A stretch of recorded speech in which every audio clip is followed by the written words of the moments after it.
From the city of brotherly love, this is Shark Bite Biz with David Strausser. You just arrived to the newest episode of Shark Bite Biz. I'm your glamorous host, David Strausser, and this is your place to grow a business during complete global chaos. As always, this episode is brought to you by our amazing sponsor and SAP Global Platinum Partner, SEIDOR, SEIDOR. If your business is ready to move off of QuickBooks, if you're ready to start automating your business processes, just make that next step up the ladder. Reach out to us because SAP has platforms that are available for small businesses, whether you're 1 or 2 users, all the way up to the thousands. Again, that's SEIDOR, SEIDOR.com. Now let's get back to today's episode. We're going to be chatting about how to make your LinkedIn profile dummy-proof. Okay, so who do we have today? None other than Donna Serdula. Donna is the founder and president of Vision Board Media, a professional branding company that helps individuals and companies tell their unique stories on LinkedIn and beyond, bringing dynamic brand storytelling to the masses and empowering people to dream big. That's the ink in her pen. It's her website, linkedin-makeover.com, where she and her team of over 20 writers and coaches help people collide with opportunity and transform their lives via future-forward career branding. She has also authored 2 editions of the LinkedIn Profile Optimizations for Dummies. Yes, you all know it. It's those yellow and black For Dummies book. Our guest today has done 2 editions of the LinkedIn Profile Optimization. So awesome. So without further delay, let's bring Donna right on in here. Business strategy. Donna, welcome to Shark Bite Biz. You, my friend, you just became Shark Bait. Thank you so much, David. Oh, no problem. I'm really honored to have a guest that's been featured in so many media outlets like you on the show. This is going to be an amazing discussion. First, we have a tradition. We've been asking it since the first episode.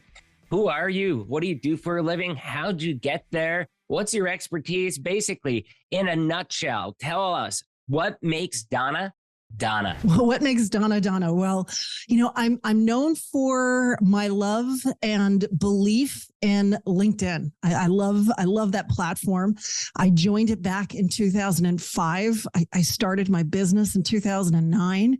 And I saw back then a potential that a lot of people didn't see.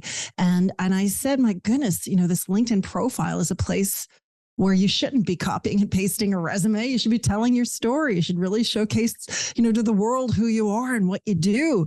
But I also recognize that it's really hard to write about yourself. It doesn't matter who you are or what you do. It's really, really hard. And so I wanted to help people tell that story. Especially like what's boasting, am I bragging too much on this or am I giving relevant info? That's a struggle, I think, for people. Oh, and David, here's the thing. Like if it wasn't hard, right? Like if you were like, I love to write about myself, you'd be a narcissist, right? So this is like, it's a good sign that you can't write about yourself. Like jump up and down. You're a well-adjusted human being. That's good. But you need help. You need help because people are looking. And, oftentimes they're not even visiting a website. More often than not, they're visiting this profile and they want to know, who are you? What is this trajectory? Whether you apply for a job or, like if I get a prospect, I do ERP sales with small business, with SAP, Business One, Business by Design, S4 with SEIDOR USA. Sponsor the show, by the way. But with them, a lot of times when I get a customer, I'm looking them up on LinkedIn because I'm trying to find out, is this person wasting my time because all they use is Oracle, NetSuite products or Microsoft products. And we're just going to be fodder in this deal because they've never touched business one. I try to find out details like that. Yeah. And I think people do. They go to that profile and they want to learn more. They want to see who your network is. They want to see organizations you belong to. They want to see your trajectory. They want to see, did you just, rise out of nowhere or did you cut your teeth? Did you really, earn your stripes? And this is a place where you can tell that story. And people have the ability, this power to control how others perceive them through the words and the narrative and the context that they put into that LinkedIn profile. I mean, that's kind of the same though. Whether it's Instagram, Facebook, people give these curated images of their life. Like, oh, look, I have the perfect family, the white picket fence, the perfect house, the perfect life, the travel glam life. I mean, people try to do that with other social media, but what you're saying is you can do that with your professional brand by doing it properly with LinkedIn. Yeah, you can. But here's the thing. I mean, with LinkedIn, a good story has drama, right? A good story has, these moments where you're lost and you don't know where to go, but you found your way out. Right. So I'm not saying whitewash it. I'm not saying just put the most dazzling pieces out there, but, really think to yourself, how do I want others to perceive me? How do I want people to view me? Oftentimes what happens, David, is people either they do one of two things. All right. So with LinkedIn, they'll either put very little in there. They put very little in there and then they wonder why they're not colliding with any opportunity or why people are just looking at them and not seeing who they really are and what they're capable of. So that's one side of the equation. The other side of the equation is they define themselves so perfectly for where they sit right now. And they think, oh God, I'm always getting pigeonholed. You're getting pigeonholed because you've branded yourself perfectly for where you are. And so we need to start looking ahead and we need to start saying, okay, what is it that you don't want to do anymore? Let's not talk about that.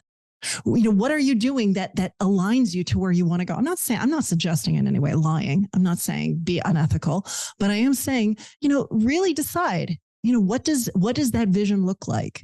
And how can we start to shape that narrative, to shape that story so people see you in that manner? I mean, I think that's good because, so many business owners come on this very show and what you'll hear from them all the time is, yeah, I failed or I had this, and they're upfront about it because very few will be like, oh, I've only had success. I've never had any major failures. I've been lucky. Very few are like that. Most owners come on and they talk about their failures. And obviously, I put them on the spot and ask them what they were. And some are willing to share. Some are too embarrassed. But, it is what it is. But back to the LinkedIn profile, I'm under the mindset, and correct me if I'm wrong, okay? There are two different profile types, okay? One, if you're looking for a job. Two, if you're having a job, you're planning on staying there, and you're trying to build your network / prospect on LinkedIn. I think that there are two main types. What do you say about that? And what tips do you have on both those types of profiles? Yeah, and you're right. There are. I would even go so far as to say it fractures even more. It frays into even more segments because there is the reputation management profile. There's the branding profile. There's the expertise profile. There's the business development, the sales, the prospecting, that profile. They're all. I was trying to do it high level, Donna. I can't. I'm a detail-oriented person. You totally hit upon. So I have an acronym. It's a methodology. It's an acronym. It's called SOAR. And this is how I explain to my clients and to when I speak how SOAR, SOAR, like soar to success and soar like an eagle. Strategize, optimize, amplify, and relate. That is LinkedIn. That's it, boiling it down. That's what LinkedIn is. That's what you need to do. And so that S is what you're talking about, which is, why are you on LinkedIn? What are you trying to accomplish? Who is your target audience? What do they need to know about you? If they're searching for you, what keywords might they be putting into the search engine to find you? Right? It's really getting very clear in terms of what you want out of LinkedIn, because if you don't know what you want out of LinkedIn, you're never going to get there. Right? So it's being really, really clear. This is why I'm on. I'm looking for a job. Or I'm looking to be promoted, or I'm looking to network more effectively, or I want to join the conversation. I want to get involved. I want to engage. I want to develop myself professionally. I want to be seen. I want to be heard. I want to demonstrate my thought leadership. All of these are reasons. I just had a recent experience because we have this company that we have them through SAP. They're from Colombia, but they haven't, they work internationally. And because I'm an executive at SOAR USA, they are tasked with trying to make sure my profile is in line and all that stuff. And at first they're like, they were trying to rip it up as far as, oh no, you've got to do this, you've got to do that. Like list your accomplishment, and to me, I'm like, no, first off, I have it on creator mode. Second off, because of the podcast, it's on creator mode. But second off is that profile that you're saying to me sounds like somebody that's looking for a job, not for someone that's happy at their job and trying to expand the network and show their expertise. David, you hit upon something really huge. And so what this is how do you optimize that profile? And a lot of times with companies, they are now beginning to say, wait, how do our employees look on LinkedIn? Do they look like they're looking, or do they look like they're happy to be here? And companies are beginning to realize that, wait, you know what? At one time, it was, hey, job seekers, job candidates, you better look good for us, right? Make sure your profile looks good because we're looking. Well, you know what? That table has shifted, right? Because now these people who are these job candidates, these rock stars, they're coming at a totally different level than ever before. And now they're looking at these companies and they're saying, you better look good for me. You want me to work for you? You better show me that I'm working with a great team full of rock stars that are going to challenge me, that I'm working at a place that's not toxic. That is funny that you say that, because during the Great Recession, I was out of work and I could not find a job. I was living in Tijuana, looking for work in San Diego. And that's where I started doing independent business consulting and, trying to get American companies that wanted to break into Mexico. I found a niche. I had lived down there at 10 years at that point, and it ended up working out for me pretty well. But during that whole time, I was still looking, can I find full-time employment? And the answer was yes, but it took me all the way to 2015 for that to happen. It was like 6 years until I finally accepted a job offer. But I mean, there were a lot of interviews I ended up getting kicked out of. And the reason was they found me arrogant because I was interviewing them. And it was like, hey, you called me in for an interview, I have the experience. I'm trying to find out if you guys are a good company, if I want to work for you, because it's not so much you guys give me an offer and, I'll accept it or not. I need to decide if I even want an offer from you guys, It's an empowered mindset. It's an empowered mindset. It's, what you bring to the table.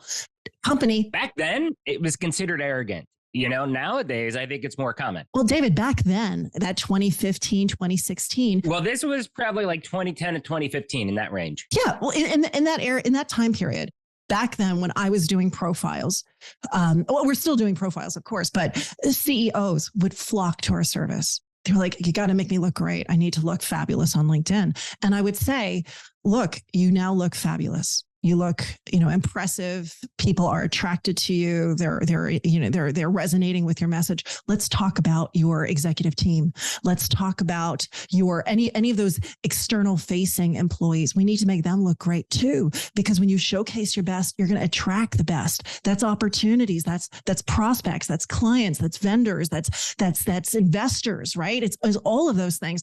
And back then, those CEOs would say, "No, Donna, we're not. I'm no way. I want my people to look terrible.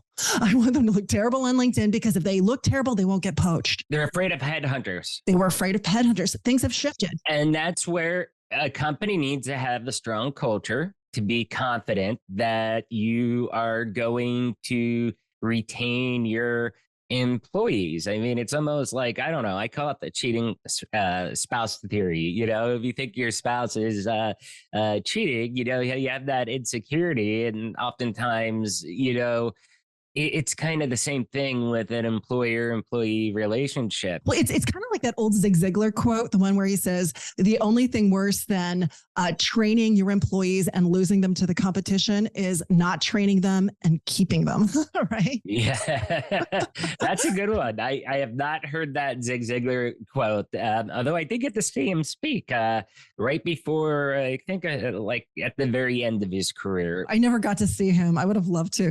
But you know what? Here's the thing. So what these companies are doing now is they're saying, okay, we need to make sure our employees look good, because we want to recruit better talent. We want to have better prospects. We want better opportunities. We need to make sure our employees look good. So what they do is they say, all right, employees, make sure your profiles look good. It's just this like, boom, hammer down. And then what do the employees do? They go, oh, I don't have time for this. Let me grab my old out-of-date resume and let me just copy and paste the fields of my resume. And what happens? Their profiles are now optimized for job search. Right. Which is what we were talking about originally. See, you just went full circle. I see. I kept my eye on the ball there. So what's been happening is these companies that they go through that and they have, horrible failure. Then they reach out to us and they say, okay, how can you help us? And what happens there is when you reach out to that third party to help with those profiles, when you say to an employee, fix your profile, make it look good, that employee goes, just like you did, I don't want to, this is my profile. How dare you tell me what to do? But when you flip that script and you say, look, we want you to work with this branding agency who's going to come in and help you tell your story, because we want the world to know how awesome you are. To clarify, that company did come back and they're like, after we did some more research about the US market, and you having a podcast and a personal brand, which is a large reason why I am in the position I am. I read on Forbes and stuff like that, is because they were investing in my personal brand to bring that on board for their image as well too. But that agency did say, you know what, David, actually, you're right. It's perfect the way it is. And there was a few things I had to tweak, because it was right around the time that I changed positions. So I needed to update some info. And I'm like, yeah, obviously. I mean, I just changed jobs like a week ago. I haven't updated it yet. But outside of that, they said it was perfect after they did the further review. So I was kind of happy with that. That is awesome that they were able to open their eyes and see what you were bringing to the table. And that, it wasn't an empowered statement. It wasn't anything that was obnoxious or arrogant. I went through it line by line and I tore it apart, and I was just pretty much, and I tried to be respectful, but I was like, first off, they're saying like, one of the funniest things that they told me, and this is nothing against them, but a reason why people should probably be talking to someone like you, is the LinkedIn recommendations. I don't know. I have like 40 or 50 on there. And two of them that were showing were two of my sales reps that left a recommendation after I resigned from my previous job to take where I'm at now at SOAR USA. And you can't control that. I can't control the order in which they show. So it's like, what, you want me to just erase the ones that are sitting up top? I'm not going to do that. Like, you're crazy. That was the biggest thing that was frustrating to me, because it's like, if I could change the order, okay, let me change one that shows me as a biz dev leader, because again, I write for Forbes for Biz Dev, one that shows me with the podcast, okay, and one that shows me as a business process automation expert, which is my day job, because it does show 3, at least when you're on the website. So I'm like, I could do one of each. That's not a problem, but it doesn't let you change it. So I'm like, how are you guys complaining? At one time, you could change the order of those recommendations. You can't anymore, which is a real shame, because I agree. It would be nice to be able to put the really nice ones up on top and drop some of the other ones. I totally agree with all of that. I think, though, you know, I wanted to say this earlier, so I'm going to circle back on this. And one thing that drives me nuts is that you said about how you had a lot of the CEOs reaching out and like, oh, we want their profiles like trash, blah, blah, blah. What drives me nuts is that for a company, especially like what we do with our company, they're, you know, the employees that we have, they're true total experts at everything they do. We have so many subject matter experts. It's unbelievable. And it drives me bonkers that we don't have those people out evangelizing, writing blog posts, on other podcasts like this, especially the VP level / C level position. I think should be doing that. And you can even extend that them to your sales team that knows business pain points and stuff. They should be evangelizing. You may have some technical people that, yes, you need them out in the field working, but really, if they do one podcast interview, takes them 1 hour time a month, okay, is that really going to hurt your bottom line?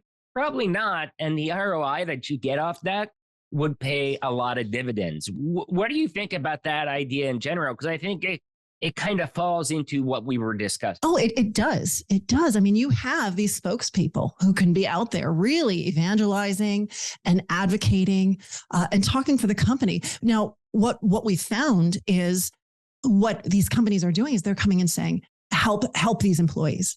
Now, not all of them are doing this, but more and more are. And they're saying, Donna, come in and help these people, help them tell their story. And we're doing it when we come in, the employee is saying, they care about me. They see my value. They're investing in me. This is professional development and they're embracing it. So before, when I was saying how, you know, when the company says, hey, strong arm you, make that profile look good, says, here is a consultant who's going to come in and help you tell your story, help you understand your value, understand these strengths, and put it out there in a manner that is impressive, that's not obnoxious. That makes you look like an expert. It doesn't even make you look like an expert. It shows the world that you are the expert that we know you are. 2 things with that, 2 quick comments. One, every single guest that I come on my show, I mean, like we were talking about pre-show, I say, hey, I want you to shine like a rock star. I want you to be the rock star because it's my show. I'm here every week. People are probably tired of me by this point, okay? And when you come on, it's about you. You are center stage because naturally, and, I'll put it out there in the open, but if you look good, guess what? My show looks good. The Shark Bite Biz looks good. I get the benefit of riding your coattails of you being a top-notch expert. So whatever I do, whether I'm at a live event or whatever speaking, I go with that non-egocentric attitude to that I'm going to help push and raise the bar of whoever is supporting me in that event because ultimately it does come back to help raise my profile as well too. And I take that with my team members as well. If I make them feel empowered, if I make them feel, valued, like you were saying, and help them raise their profile to show off the experts that they are, that's going to help them be more dedicated to me, to the team, to the goal, to the mission. And ultimately the ROI on that, I mean, again, if you're afraid someone's going to headhunt your talent, you got way bigger issues than their LinkedIn profile. That's all I got to say on that. I agree. The nice thing, though, is working with, a consultant like us. When we come in, we are making sure that we're optimizing the profile for business development, for thought leadership. We're not inputting those, recruiter type of words that they might be looking for. We're really saying who is the audience? The audience is not recruiters. The audience is our clients, our prospects, our, service providers, our investors, so on and so forth, down the line. But it's really approaching it and saying, let's shine the light on our team and let's make sure they look fabulous. So one last topic I want to jump into before we wrap up is optimizing your LinkedIn profile. We've talked about it throughout this whole show. I mean, that's what the topic has been. But what are some tips that you can give to help people to really be found and stand out above the rest? I guess you can give both type of scenarios. One, if they're looking for a job, and one, if they're looking to be a thought leader or biz dev or prospecting or whatever. I'd love to hear your point of view on both of those. Yeah. When you are looking for, when your clients, when your target audience are prospects, the message that you need to write, that narrative, that story needs to be directed to those prospects. And what do they need to know about you? What are they looking for? What's going to make them feel more confident and interested in working with you, right? So that, so for business development, for salespeople, it's not I love to prospect. I love to close. I have no problem asking for the check. That's going to turn prospects off. Mm-hmm. I love helping businesses grow. I love helping businesses grow. I understand, I've been entrenched in this community. I know my industry. I know the pain points. I can help you understand, and I can help fix and solve these issues. That's more of the story. Right now, let's say that exact same business development, that salesperson is now looking for a job. That story is going to shift a little, right? It still should be, hey, I'm really interested in helping my community, because I think recruiters and companies want to know that. That's important. But it also is going to get into, I understand solution selling.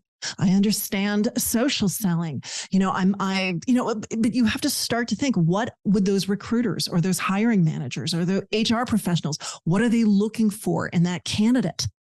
And how are you going to bridge that? Because maybe we don't want to do a lateral step. Maybe we want to make that jump up. And maybe maybe we start to say, you know what, I'm not really interested in that customer service end anymore. I want to get more into the leadership piece, and so you want to start to cull some of that other stuff out. Oh yeah, definitely. I mean, for me personally, I would never do a lateral move unless pretty much forced. I always would want to go up higher, which is what I did here. I mean, I proved myself. I did it for the Northeast as a general manager of the Northeast, built that up to what the initial mission was. And it was like, hey, mission complete. I did the job this year. And at that time, someone had a job like, we want you to do the same thing, but for US and then North America. So I'd be like, okay, that's the next step in my career. My employer didn't offer it at the time. SOAR did. So I jumped up there, but it was because, again, I had the profile set up, like I look like an expert. And it's almost like you can think of it in a way, not e-commerce, but websites. A good website can make a 5-person shop look like a Fortune 50 company. And I think it's the same thing with your LinkedIn profile. It's true. And in fact, companies are coming and saying, we want to look bigger, or maybe they're really big and they're saying, we want to look more cohesive. We want to look more unified. We really want to showcase that we have teams and these departments that are really, they're working together and they're fabulous. So it really is just taking that moment to pause and say, all right, where do we sit within this LinkedIn ecosystem? And how do we compare to our competitors? How do we compare to, other companies like us? What does our executive team look like? What message are our, externally facing person type of employees. How do they look? And then let's look and say, are we recruiting the talent? What are they posting? Are they posting? Oh, David, you're absolutely correct, because it's not just that flat profile anymore, right? It's are they engaging? Are they so with my SOAR, it was strategize, optimize, amplify is building the network. And then R is relate. Are they relating to people? Are they educating? Are they adding value? Are they inspiring? Are they honoring? Are they out there, joining that conversation? Are they getting loud on LinkedIn? That's great. So very last question before we start talking, let you talk about your books that you have out there. But the first question, or the last question I have, is LinkedIn. If 3 years ago, if you asked people about it, it was probably the most underused, misunderstood social media platform out there. I think COVID kind of helped people off that digital edge to where it's being, in some cases, overused. But how have you found it? Do you believe that people finally understand how to take full advantage of LinkedIn, or are people still learning? People are still learning. They're still learning, but I think they're seeing the potential. I think they're seeing the vision of what it offers and what it can do. I do feel that there's a lot of people who are on LinkedIn, but on in a very voyeuristic type of way, right? They're lurking, they're watching, they're paying attention, but they're not liking, they're not commenting, they're not reposting, and they are absolutely not creating content. And they don't create content because they don't want to rock the boat. They're unsure. They don't know what's right. They don't know what's wrong. And so for them, or they could just be afraid of saying the wrong thing. And then it's like, oh, I'm going to have 10,000 people calling me up to get me fired. They could, I think there's a lot of people that are afraid just of being canceled, period. Especially depending what industry you're in and what you're talking about. It could be something as simple as just having an opinion on labor unions, and you could just trigger the wrong crowd and you're in trouble. Yeah. Well, the nice thing is with LinkedIn, I do feel that it's the most polite social network out there. I've been on it for years, absolute years. And on a whole, people are kind, they're understanding. And if they do disagree, I find that they come at it not in that I'm going to cancel you or I'm going to, it's more professional. It's very professional. And I think the reason is the audience on LinkedIn, when you're on Facebook, when you're on Instagram, the idea, they know your employer, your name, your picture. You're not an anonymous troll anymore. Exactly. But also the audience too, right? So when you're on Facebook, the audience, the audience is your family and your friends, right? That's like the audience on Facebook. But when you... Well, for me, sorry to interrupt, but for me, the audience is actually family, friends, and business. I mean, I have people that I want to develop a more intimate relationship with in terms of business. I have on Facebook, and therefore I only post stuff. I go a little bit further than I would from LinkedIn, but it's only a hair. I give a little bit more personality, but I use Facebook for the more intimate biz dev relationships to where I want to know them deeply. Yes, we're on the same page, but there's more of an intimacy factor on Facebook. And I think it's because when we say it, family and friends are the first ones on the list. And then, yeah, you're right. There are business partners and colleagues, but those are ones that you vetted. Like you're not just going to let everyone in. You really want to make sure that it's the right people that you're putting in. Whereas with LinkedIn, it's the opposite.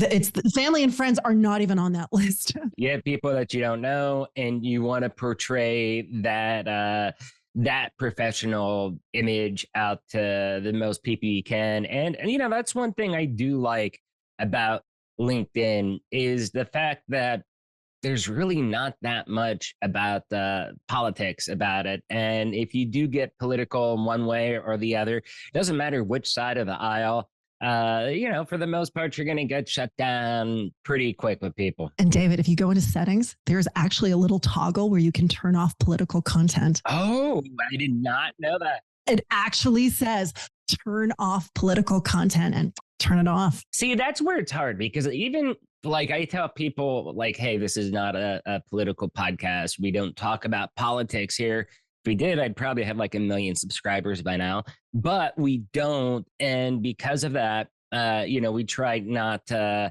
we tried just neutral, but we will talk about regulation. And with regulation, because business regulation is important, with regulation, that is where it could cross into terms of some political stuff, but we still try to limit the politics and talk more about the regulation. I turned off the political posts on LinkedIn. So I would tell you, I really don't see any, but I think it's because it's getting filtered for me. I mean, maybe I have mine turned off. I'd have to check.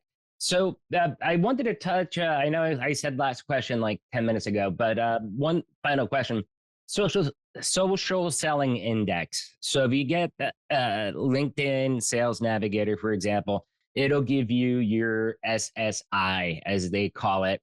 What's a good number to have? I think they say anything above 70 is what you should be aiming for.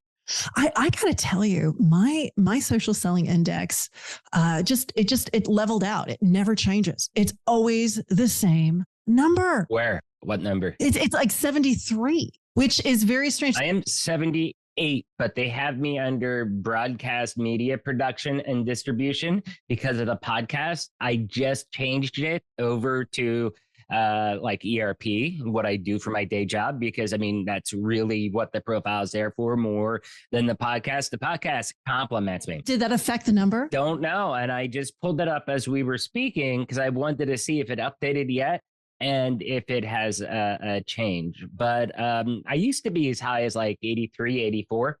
Then I got back surgery. And when I had that, I wasn't really posting, only not engaging.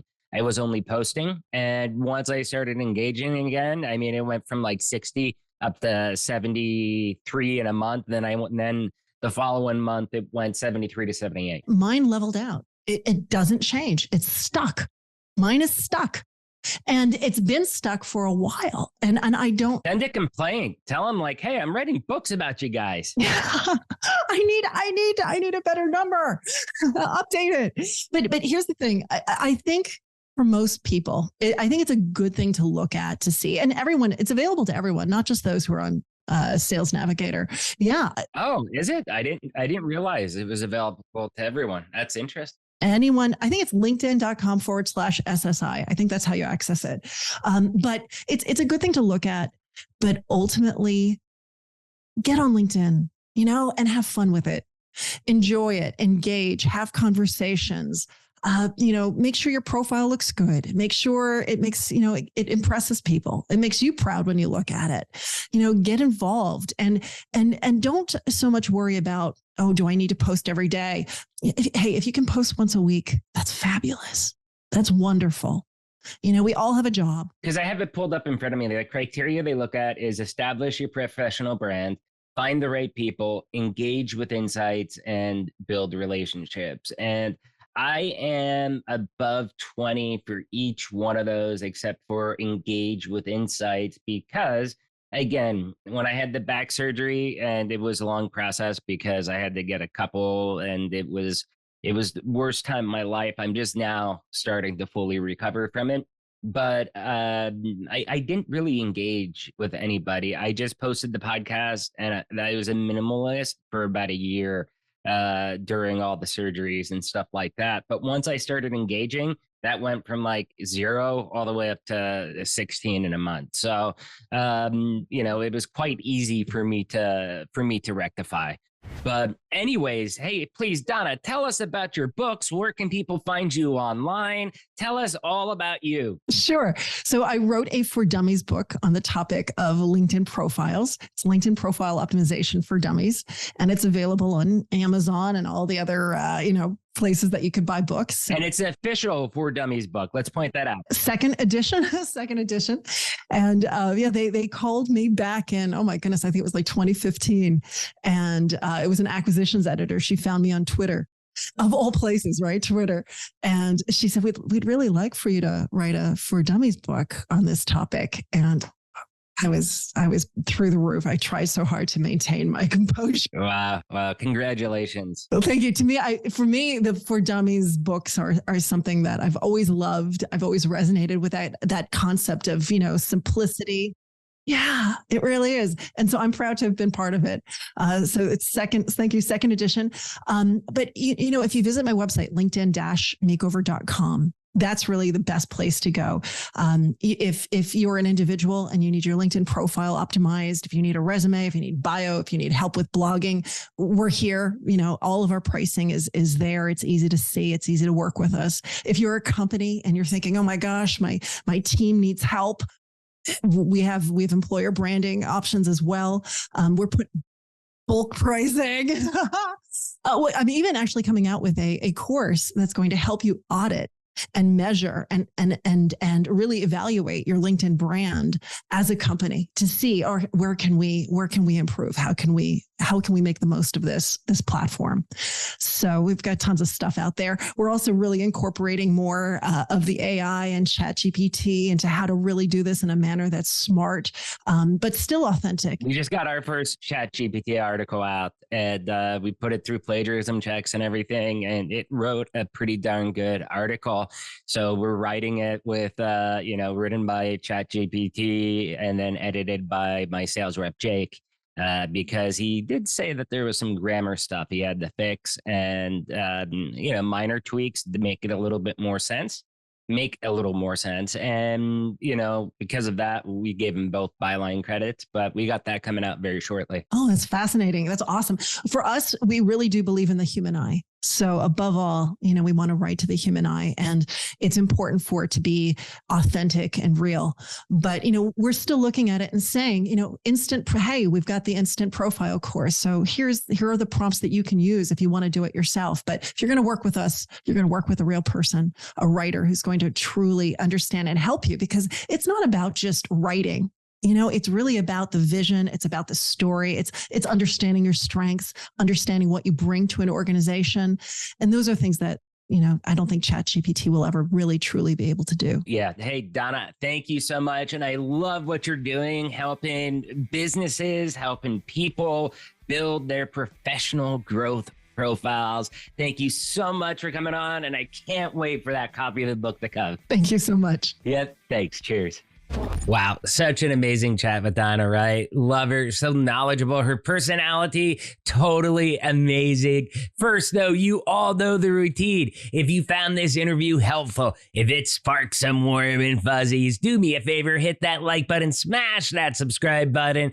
But if you really want to help us out, because Shark Bite Biz is the greatest kept secret in the world of small business, please share us out to your friends, your colleagues, your family, wherever you dwell on the interwebs. Anybody that can benefit from the 3 G's that we preach on this show: personal growth, professional growth, and business growth. In fact, we were just nominated by expert podcast bookers as one of the top 12 business podcast out there that you gotta listen to. So please help us grow. We can only grow when people like you share out our episodes. Now let's get back to the real rock star of the show, Donna, okay?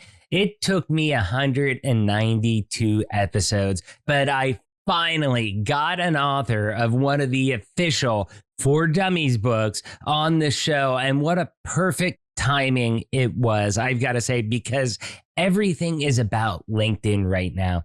I think other social media platforms, Twitter, are in flux, but LinkedIn is growing and getting better day by day. It's such a powerful tool if you use it the right way. And I think people are really starting to learn and embrace how to use it, more effectively, I guess you can say. And the thing is I really love talking with Donna. Like, for example, we were talking about profiles, okay?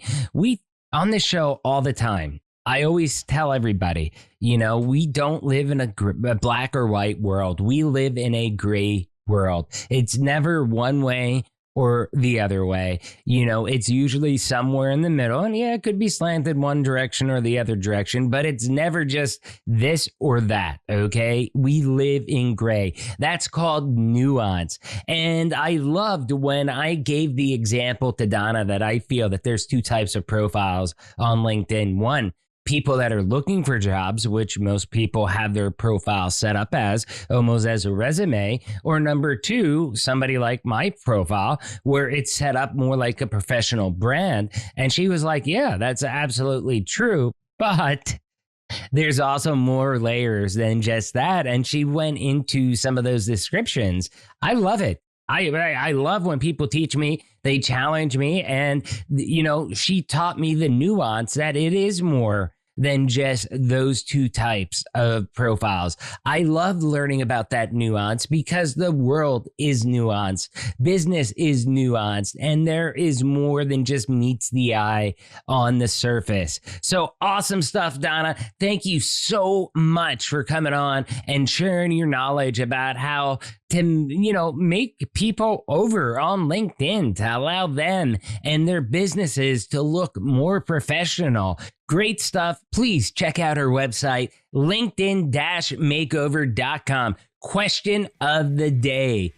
How do you have your profile on LinkedIn? Is it more resume hunter? Is it more brand professional? Is it somewhere in the middle, like the nuances that Donna was talking about? Leave a comment down below on YouTube. Remember, if you want to be on the show, interviews at sharkbitebiz.com. If you're watching on YouTube, please join the channel. $3 a month. You can become a baby shark and support the show. Hit the super thanks button. It's the heart with the dollar sign. You know, donate $1, $20, whatever you do. We put it back into the show. We actually just got a brand new camera that should be here in the next 2-3 weeks that we'll start using. That'll make the shows look more cinematic and more professional. Totally excited about that. But we use a lot of money and revenue to reach out to help people learn and grow. So every dollar you send in goes right back into the show. Also, again, got to give a shout out to SOAR. If you're using QuickBooks, okay, get on SAP, jump off of QuickBooks, take that next step up and really standardize and make your business professional. Again, it's SEIDOR, SEIDOR.com. You all already know this by now, but I'll say it once again. I'm David Strasser. This is Shark Bite Biz, and we'll see you all next episode. Cheers.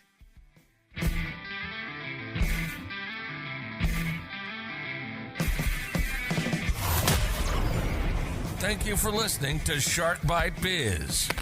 We hope you got some insightful info from this podcast. Be sure to subscribe to us through your favorite podcast app and visit us on the web at www.sharkbitebiz.com. How has business changed for you in the 20s? Email us at podcast@sharkbitebiz.com so you can join us and share your story.